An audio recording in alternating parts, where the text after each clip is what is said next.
first one. You're giving me attention. I think they're making me lose, and you need those, and the beat that one by one. So welcome to another episode of the Pepper Soup Talk Show. I'm your host, Aki, and our two guests today, Breanna Moore and Rashaun Williams. These guys are real history buffs, I'll say. Rashaun, he's a DJ, right? Social service professional and an activist. And so he uses his expertise in African and Indigenous American history to empower communities. And currently he's actually lobbying for reparations. And so we're excited to really get into this conversation. But Breanna, you and I, we've known each other we've been friends for a long time. Breanna is a fourth year PhD student in history at Penn. Shout out to the history. And I gotta say, Bree, I've been to some of your displays, which have been very powerful. And so she's very passionate about sharing histories, right, with especially marginalized groups, and she does it in a lot of different kinds of mediums. And so I'm just happy to have these guys here. I saw Bree a story, one day, just a couple months back, and it was like news articles around reparations and the reparations task force, and these guys were lobbying for that. And so I wanted to invite them here, one to share their stories, but then also to talk about this topic of reparations. And so, we're going to get right into it. But without further ado, Bree and Rashaun, welcome to the Pepper Soup Talk Show. Hey, thank you. Thank you for having us. Thank you for being here. So we can just start with your backgrounds. You can tell me where you came from, and start with there. Okay, cool. Yeah, so Rashaun Williams, folks know me. For those that know me as DJ Reezy, you can call me Reezy. From Philly, born and raised. Started my work or journey as a community organizer, an activist, if you will, in like 9th grade. That's also around the time period I started to DJ also. So they've been hand in hand. I began my journey and exploration into activism for Black people, in particular of my people, through my knowledge of environmental studies, but just learning how we just lived, how Black, African, and Indigenous folk just lived. Like, there was no need for us to have to figure out how to be environmentally conscious, because that's just how we lived. So I was like, let me just focus on Black people. Yeah, because that's the answer. But it wasn't until I had a car accident in 2016 where I was just like, I think I'm wasting my time doing a lot of this other world social entrepreneurship, triple bottom line type work. Let me just focus it in artistically and focus it in on niggas. For anybody who's offended that's Black, we could talk about that. But again, this I just want to say, this is our space, so feel free to talk how you talk. So there's a response that folks have who have experienced, or whose ancestors have experienced the traumas associated with that word. And there's a reason why I say it. There's a reason why it's said, because it's only going to reach a certain people a certain way. So that's who I'm talking to. And however it makes those people feel, that's what we need to work out as a people. And so I shifted my focus. And I've been having conversations with Bree about reparations for some years before we actually started. And when I was asked to be a part of the Philadelphia chapter of NCOBRA, National Coalition of Blacks for Reparations in America, I said, hey, Bree, I know we've been talking about reparations for a while, but would you be down to be my co-chair in this pursuit for reparations in Philly in the U.S.? She said, yeah. We started rocking and rolling. Wow. And this was, you said, in 2020. So that was 2019. Okay. Summer 2020. For the youth Summer years. 2020, yeah. What brought some of those conversations, and Bree will get to your background, but what brought some of those conversations that you and Bree were having about reparations originally? Like, what sparked those original conversations? I think I'm like fun, but I'm really deep all the time. So when I'm DJing, it's fun. Yeah. When I'm not DJing, it's like, yo, all right, this. So Bree was telling me about a project that she was working on, and I'm like, yo, what do you think it's da da da da da da da da? Yeah. We talking about the continent, us here in America, and I think we were in those formative years when we first spoke, which is probably like 2018, when we first started talking about it. Probably then. We were just talking about it, vibing on reparations and blackness in the diaspora. And then because I had gotten so serious in my activism and organizing and listening and advocacy for Black people, I wanted to create a vehicle that would actually have our conversation be taken seriously in the legislature. So once I was introduced to the Philadelphia chapter of Cobra, they have a yin and yang dynamic where you need to have a male and female co-chair to operate any particular chapter. Interesting. In the organization. Yeah. And so I would be the youngest male co-chair. Bree would be the youngest female co-chair of any particular chapter. And because we had already had conversations about reparations, it just made sense that I reach out to her and ask her if she would be interested in joining that alongside me. And here we are. Amen. That's cool, Rashaun. I never asked you what made you reach out to me to ask me that. You see, we get all the answers, right? So, Bree, I know you're from the South, right? South Carolina, to be exact. South Kakalaki. So, what's the journey been for you? You came from the South, and then what brought you to Philly? Yeah, so born and raised in Sumter, South Carolina. I remember I was in church in middle school, and Mr. John Wally, bless the dead, he made this announcement. He used to do announcements, and he was saying that Harvard had this new policy that if the student wasn't financially able to pay their tuition, but they still were accepted to the school, that they would get a full ride. So I was like, oh, I'm going to Harvard. And then years later, like all the Ivy Leagues started following and offering the same policy or the same access for students who couldn't financially pay for the tuition. And when I found out University of Penn was offering that, and it's in Philadelphia, and my dad was born and raised there, my family there, grandma, my granddad at the time was alive, aunts, uncles, cousins, I was like, oh, I'm going to go to UPenn. So I applied to UPenn my senior year, but I wasn't accepted. So I ended up going in-state. And then I applied again my freshman year, and I was accepted. So I transferred to Penn my sophomore year. So that's really how I got to Philadelphia. Right. Did you also have family in Philly? You have family in Philly too, right? Yeah, my grandma's still here. My uncle, aunts, cousins. Word. Basically, all my dad's side of the family's in Philadelphia, his immediate family. Word. No, I love that. All right, so we got technically a Philly transplant, right? And then a Philly native. My family's from South Carolina too. Your family's from South Carolina? Sumter, South Carolina, and Orangeburg. Okay. Got you. All right. You know, the vibes. All right, so we're probably like cousins. Somewhere. Back in Tribe, village. Yeah. I feel that. All right, so let's get into it. Yeah. So reparations. Before we attack that conversation, can you define for us what exactly reparations are?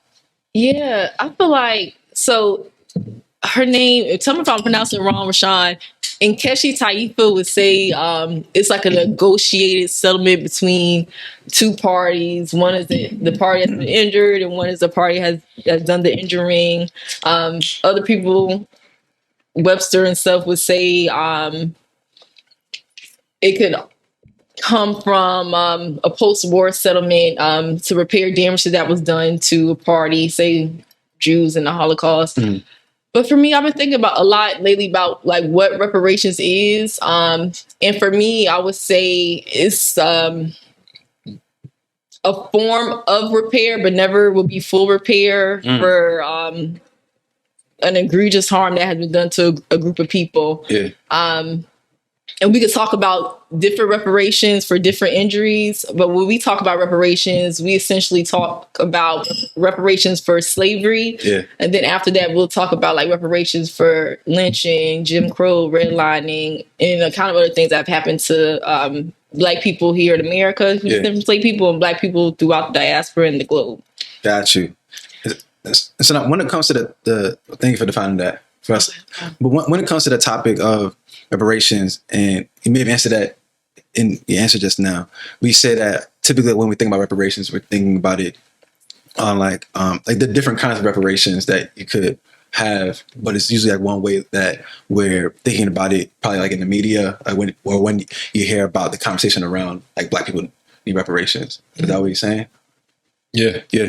Got you. Okay, so now is this something that, because this is a conversation that people are often always having, and even like jokingly people talk about sometimes like, oh, your 40 acres in your mule, and Come on, how it become a joke. right, and so, and then I also hear about the like the bill.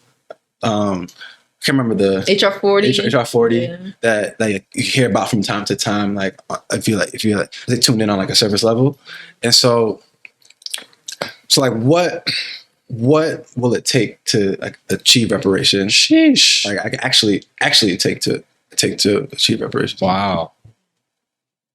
I don't know if we could say that on air. It's a vicious John right there.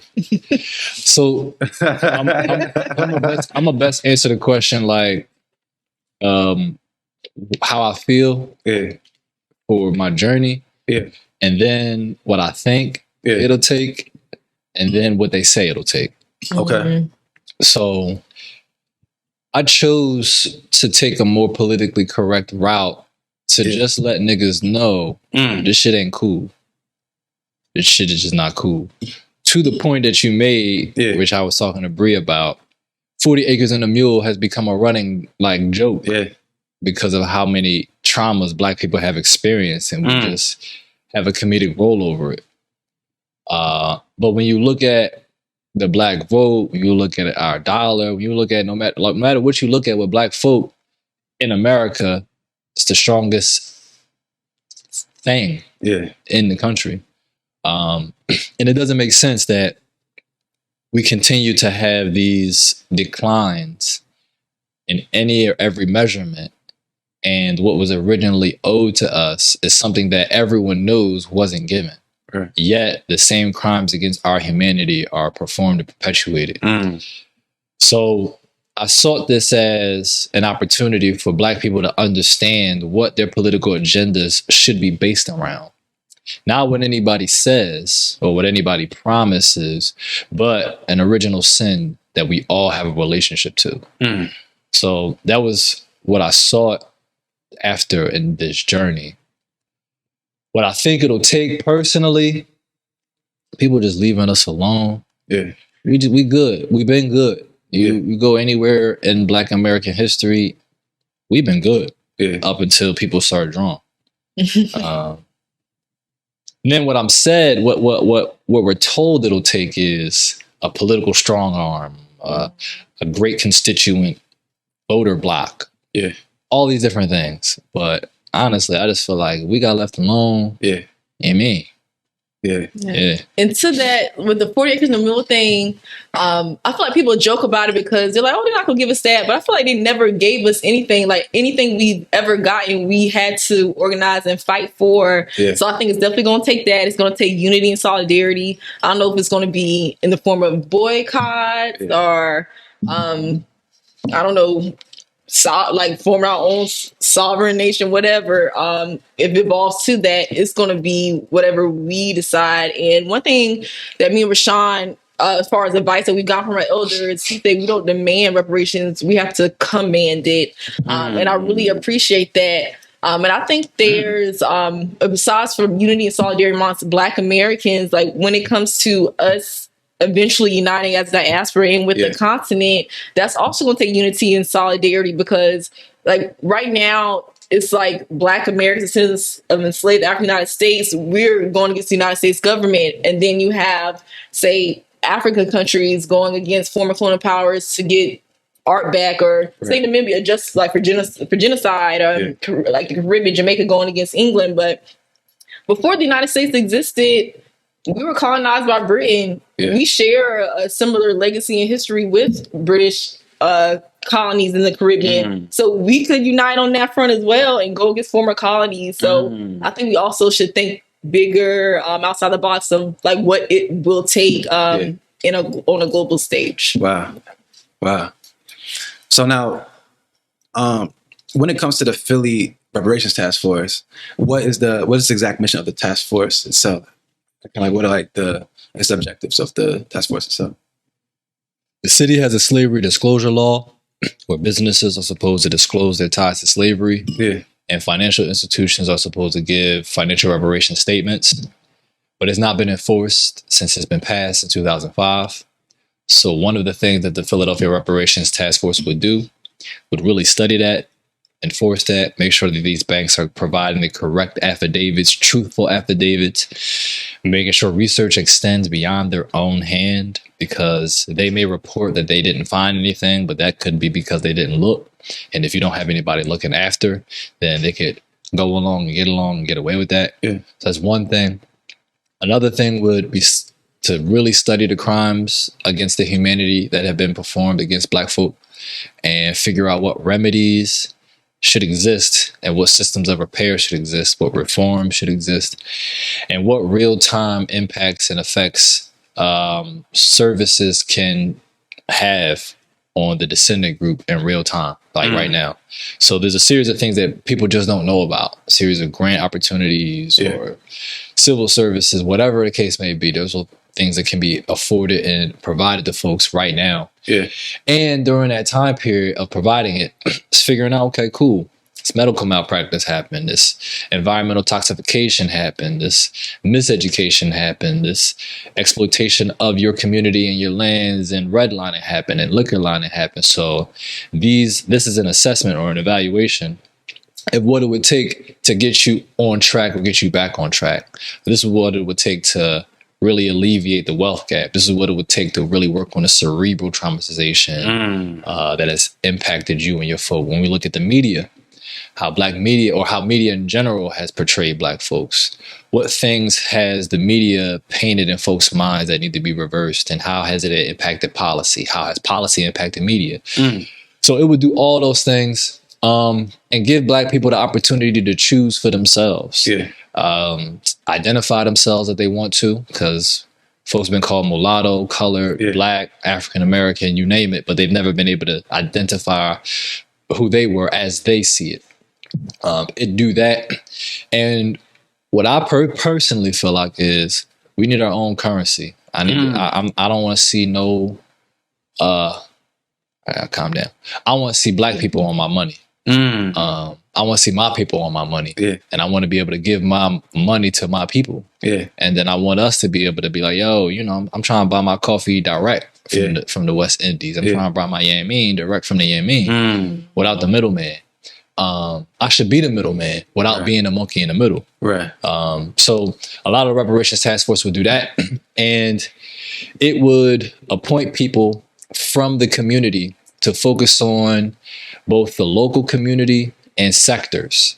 So we have sectors of environmental sciences, infrastructure, telecommunications, you name the industry, we would be having a reparations task force representative from the descendant group to speak on behalf of that industry, to organize folks in that industry, to get studies from that industry, and figure out not only what amends need to be made in that sector, but what professionals can be also appointed to make sure that those things happen.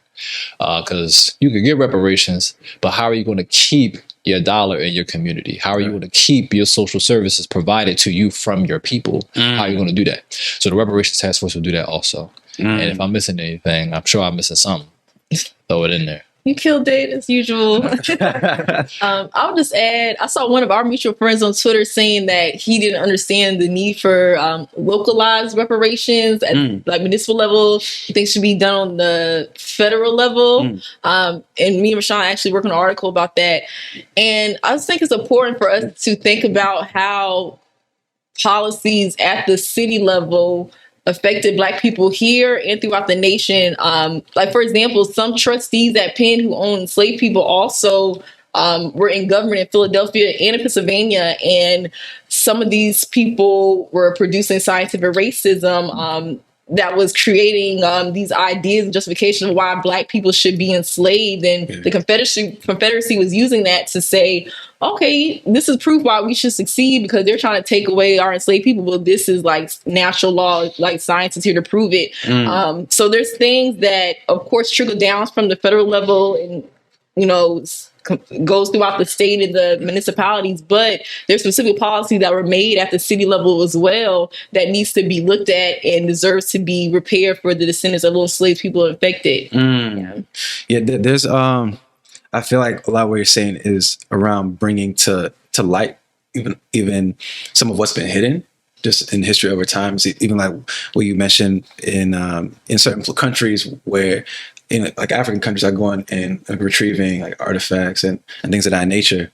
So that's very important. And then the point you make about particular like sort of like practical like applications for right now as far as like opportunities for people, because I think sometimes when it comes to a topic like reparations, it can feel almost elusive around, okay, what does this mean for people in their day-to-day lives? Right? And so when you highlight particular applications or actions that could be taken to impact people's lives right now, and even this idea of like you mentioned having a currency that's ours and things of that nature, it you know, that resonates with me a lot. But just wanted to highlight those, you know, those 2 points for sure. One thing I noticed when I was in Colombia, I went to Palenque, which is like the first free African maroon settlement in the Americas, and they basically have their own law, their own justice system, like their own jail. Like they're in Colombia, but they're under their own jurisdiction. And I'm thinking, oh snap, we need to get on this type of time. Like same with in Brazil, like they have quilombos, and that's their land, you know? So it's already being done. It's possible. It might seem elusive until we like educate ourselves and learn more about it. Because things that have already been done. Maybe we just behind. That's it. It's very real. That's very real. Because there's nothing that's limited, right? It's all about like really what you can imagine coming into life, right? For sure. It's true. And I'd be surprised about certain countries too, how advanced certain countries are with just actions that they've taken. So even, I didn't know about that with Colombia and Brazil. But even like I've been talking about China a lot these days. Man, China, they just seem to be playing like a whole different game of chess. Might teach me. So switching the conversation to jollof rice. We gotta ask this question. We ask this question to everyone who comes on the show. Let's get it. What's that? Let's get it. You already know what I'm about to ask? I think so. I think so too. So which country makes the best jollof rice? That's crazy. You know, I've never had Nigerian jollof rice. You said what? You've only had Nigerian? No, I don't think I have. You've never had Nigerian? You know, when I went to your first event and your friend made it, was he Nigerian? Oh, he yeah, had like a shrimp in it? Aziz? Aziz. Yeah, he's Nigerian. Okay, that was really good. You had a jollof. Okay, that was really good. Wow. Chef Aziz, yeah. I haven't had enough for me to say. Okay. And have you had jollof? I have. And I'm gonna say that I'm willing to DJ an event where we could do a jollof competition. Let's talk about it. Let's do that. Let's figure that out. You heard it live here. Let's talk about it. Hold me to that. Let's do that. For sure. I'm excited to be a poppin' summer. Bring your flag. Bring your flag and your jollof. That'd be hot if you got a flag underneath. The different rices. You got a little John. Jollof war. You just get a spoon. Jollof war. You get a spoon. Put the rate it. Yeah. Okay. Let's put it into motion. I'm down. Whoa. I'm in here.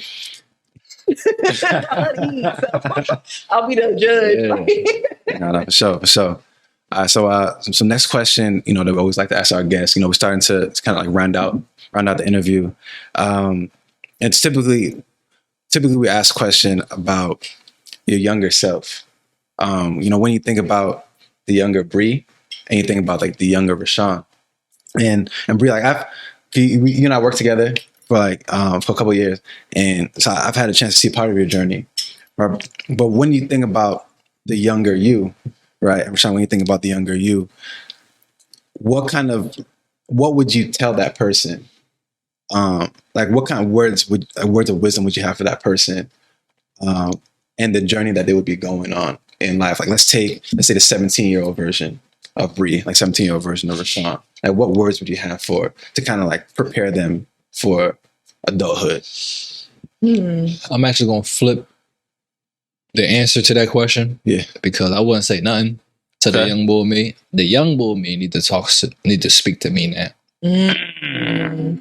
And the young bull me, the young bull me was just like, yo, bro, you can't.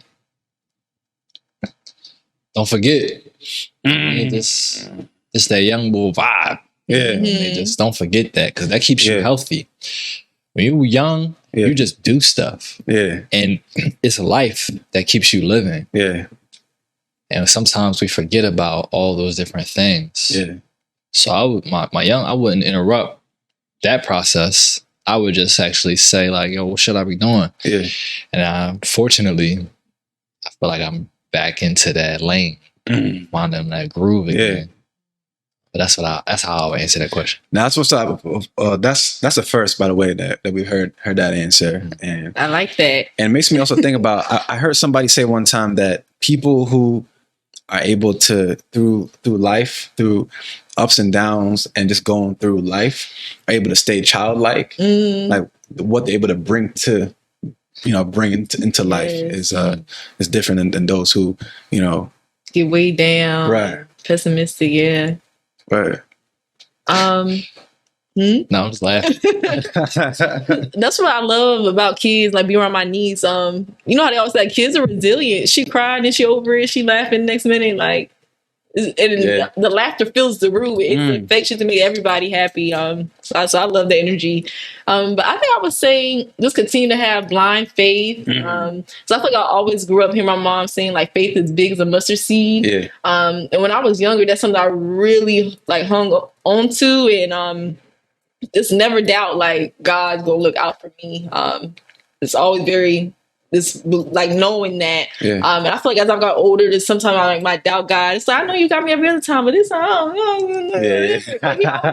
so that's what I would tell myself. Yeah, that's real. No, I like that. I like that. Well, listen, guys. Thankfully, you guys came on the show. That we were able to make this happen. I know we had to reschedule it a couple of times, and so I'm happy we were able to make this happen. We definitely, as I said, we're gonna play our part. We're keeping up with this and posting, and yeah, let's definitely build too. Yes, sir. So can I ask you a question? Absolutely. So what do you think about reparations, and specifically reparations for people on the African continent?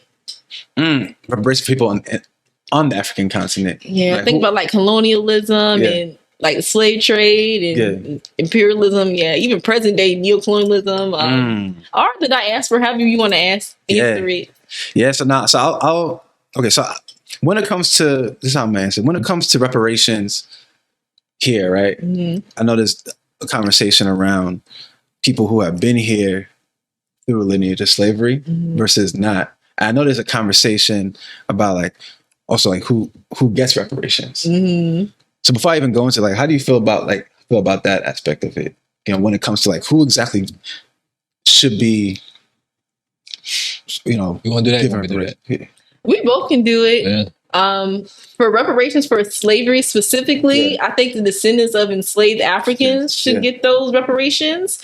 Not to exempt American slave owners. Like there's some of my hometown of Sumter who had a plantation in Sumter, South Carolina. Yeah. He also had a plantation in Panama. South Carolina itself, they basically call it like a colony, Barbados. Basically, Barbados slave owners migrated and founded the Carolina colony. And they have a plantation there, they have plantations here. So I'm not going to act like these hard borders that exist today existed then, and people weren't profiting across, across multiple colonies in the British Empire, outside the British Empire, the Swedish Empire, the Portuguese Empire, whatever. So for me, descendants of enslaved people should get reparations for slavery, whether they're in the U.S. or they were owned by slave owners in the U.S., but now they live somewhere else. But when I think about reparations, say for lynching or redlining, like I said, all the horrible things that have happened to Black people, if Africans and Caribbeans were living here and they were experiencing that as well, then they should get reparations for that. Like, I personally, there's enough to go around for everybody, and there is. So I say, that definitely makes a lot of sense. And I say, I feel like people should get what they deserve. So, like, if you're owed something, then you should be given that. When it comes to reparations for people on the continent, I would say, again, in that same line, you should get what you deserve. What I will also say, though, is I feel like on the continent, a lot of the countries on the continent, where same way here when it comes to like colonialism, but the impact that colonialism has had, not just on the lives of people, but also on like the minds of people. And there's so much, I feel, rewiring and just like deconditioning that has to occur, that the conversation needs to be more around that than reparations. Kind of like decolonizing like your mind. It's kind of where I'm at with it. And I think that also, obviously, our organization is called One Jollof. We're about the unity of Africa and the diaspora. I love countries on the continent. I love Africa. I love my Black people. I want to also say, though, that the continent of Africa, in a lot of ways, like countries have failed, like as far as like these nation states on the continent. And so I'm kind of the mindset of like bringing about anew. And so even when you talk about conversations around like having like a currency in regard to here, like the idea of digital currencies, the idea of reforming how like governments operate and how countries operate. That's kind of where the headspace I'm in as far as like what going forward into the future looks like. Yeah. I agree. Like, I heard, y'all can tell me if this is true or not, that BRICS about to have their own currency. Yeah. And I'm like, okay, but South Africa, y'all can also link up with Botswana, that's right here, Mozambique, Angola. Yeah. And same for us, like, eventually, like, if Black people in America, we get our currency, why we don't link up with people right below us and Afro-Mexicans and Afro-Colombians and Haiti 100%. Right there. Like, I think that point, Bryn, is what you're referring to earlier about around like thinking bigger than like thinking in even with that even bigger picture, you know. I know you want to add, so I see your mind turn. Oh, look, reparations should be for, in addition to the descendants of Africans enslaved in the United States, we have census records. Yeah. You got folks that were identified as Negro and as colored Americans. And we got laws that are specific to those folks, laws specific to mulatto people, laws specific to folks that have been identified as Negro, laws specific to coloreds only. We see that. And so folks can actually look at their ancestry and look at the laws and the history. And of course, there needs to be repairs made to those specific groups of people. Yeah. That's a completely different case than refugees, immigrants, and migrants. Because also, even this term Black, folks welcome Blackness as they come into the United States. Right. But folks wasn't Black outside of the United States because Blackness had a specific meaning. Blackness actually meant to be without. Versus then to be with. In a lot of cases and instances, folks be like, I'm not Black, I am my nationality. I'm not Black, I am my ethnicity. I am my tribe. I'm not Black. But when you take so much away from an American group of people, a particular group of people in America, then you just label them as as a thing, folks come into the country and niggas made black cool. Niggas made black poppin'. And like we just saw, unfortunately, with the young man who was just knocking on the door, wrong crib. Yeah. People see like, oh, this is what it's like. Yeah. Really in the United States. Like all of the energy we didn't give Trayvon Martin, we about to just move to the US, fuck around in the wrong hood. So now we're starting to see what it is to be a melanated person that has these particular features, and the distinctions are important because there's culture, like the question about one jollof. Right. It's a specific flavor that everybody brings in the diaspora. We need to respect that, acknowledge that, and pay homage to that, and make sure that that exists with respect to everybody else's culture. Yeah. And then there's the united effort, which is why if the British Empire has had a particular effect on Jamaicans and groups in America, or if the Dutch have that's where folks then need to unite and say, okay, like this is where our trail goes. This is where this receipt actually leads us to. And I'll also say that reparations can be defined however you define it. So when we're looking at colonialism in and on the continent, folks need their artifacts back. Right. Folks need they need their artifacts back. They don't make, like, even the word museum, muse, it's for their amusement. They go to look at, it's kind of like, it's disrespect. It's like you walking into a place and look how we just colonize these folk. Yeah. He's colonized these folk. Look at how we entered them in this way.